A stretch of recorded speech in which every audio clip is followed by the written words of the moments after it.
Présenter une biographie romancée de Sonny Walker sur un marae, c'était une évidence.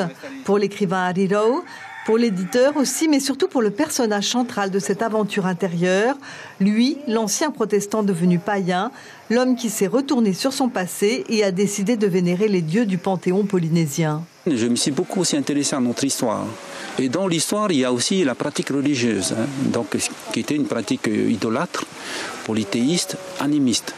J'ai vu qu'il y avait des implications qui pourraient très bien me convenir pour aujourd'hui. Je pourrais aujourd'hui prier ces dieux-là. J'ai mis en place, moi, mes petites cérémonies que je célèbre depuis quelques années sur mon marae ici.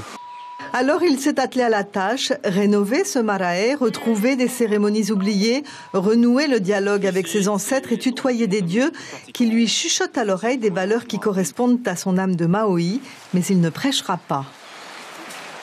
On est très peu et moi je trouve que ce n'est pas un problème.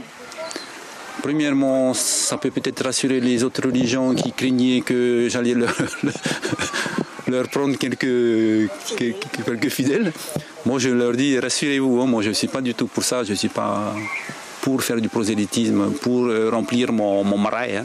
Ce parcours vers un paganisme assumé, Harry Rowe le raconte très simplement, d'une écriture fluide qui ne vous lâche pas jusqu'à la phrase de fin.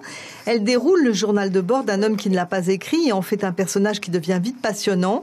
L'histoire de Sonny est celle des Polynésiens, des hommes qui vivent entre deux mondes, deux époques, deux cultures. Mais lui a remonté le temps à contre-courant. Le plus important chez lui, c'est le courage de ses opinions. À un moment de sa vie, il a bifurqué, il a tranché, il s'est séparé de la religion pour le culte aux ancêtres. Et c'était ça qui m'intéressait et j'ai découvert pourquoi il avait fait ça et donc c'est dans le livre.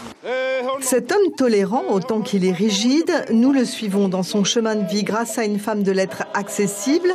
Harry Rowe peut légitimement se féliciter d'avoir immortalisé un beau personnage de son vivant.